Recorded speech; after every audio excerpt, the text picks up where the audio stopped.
Hello, shiny Pitch Wars hopefuls. I want to talk to you guys today about personalizing your submission query when you apply to your mentors. Last year there was a lot of back and forth between us mentee hopefuls about how are you meant to personalize. There were some mentors I think on Twitter were saying personalize your queries, and others were saying but you can't. And the mentees were just, there was massive divide, and they were like, I'm not going to, how on earth do you do it, and all the rest of it. So totally up to you. I don't think it's something which you are obliged to do in the competition. But for myself, I recognize very early, and now we're going to repeat the thing I repeat every time, that Pitch Wars is a microcosm replica of the entire publishing and querying industry. Therefore, the same way that I would personalize a query to an agent, I wanted to personalize my queries to the mentors so that they felt that I really had taken the time to choose them amongst all of the amazing mentors that existed, which is a fact because it is so hard to narrow it down, guys. Those of us who have been mentees know that, so please don't worry. I don't think anyone is going to get hurt. They might be super bummed because they wanted to see your awesome manuscript, but they do know how difficult it is to choose.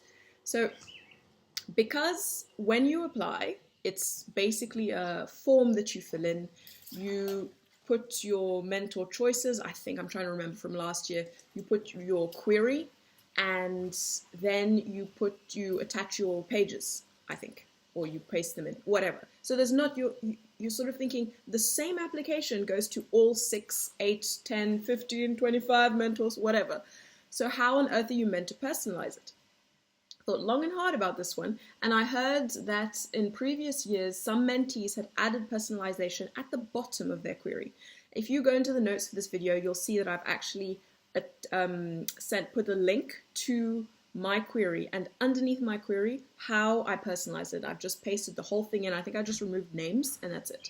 So basically I said, dear lovely mentors, query, end query, and at the bottom I wrote the names. So for Rosalind and Erin, they actually ended up being my mentors.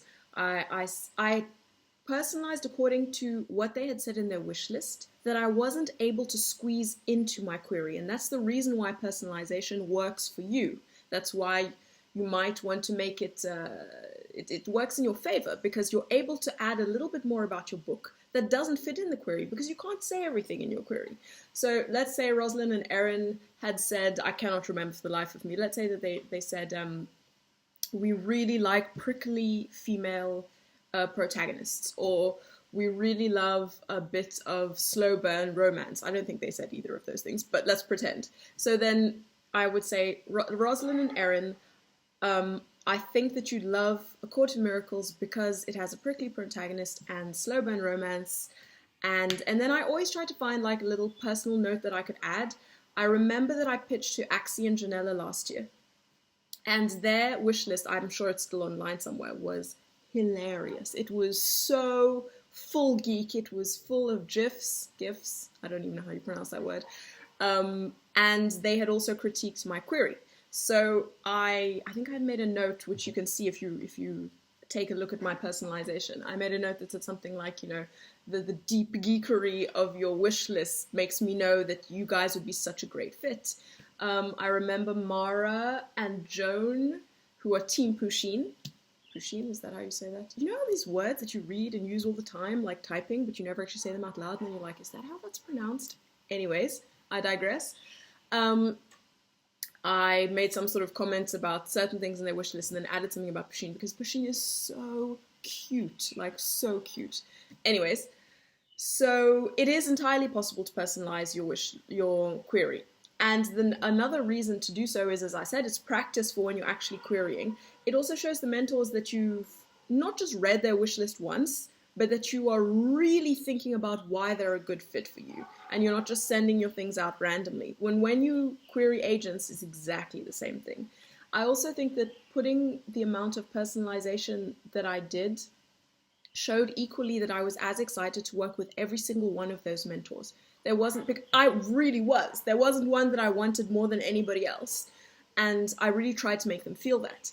And if you look at my personalization, it's quite long. It's a sentence, I think 2 sentences max per mentor, but it's 1 sentence each. and I threw as much stuff in. So any of the mentors that read all of the personalizations, I never said the same thing. I said a different thing about my novel in every single sentence. Stuff I couldn't fit in my query. So it was almost like a double querying space. Now, I would advise to keep it short, just because mentors are reading a whole bunch of stuff. But if you're having a space, an opportunity to be able to give more information about your book, and not only that, but sell it to the very people who have said, I want this, and you're saying, well, look, I know that you've read 200 applications today, but you specifically wanted this, and here it is. This is in my MS. Why would you throw away that chance? So my advice for the day is to personalize your queries. You can take a look at what I did. I'm not sure, I really don't know who else did this last year. I know a couple of people did, and the advice had come to me from previous years. So maybe ask around on the hashtag, ask mentors if anyone had previously, if they had done it when they were mentees. And there we go. So that's my tip for the day. May the odds ever be in your favor.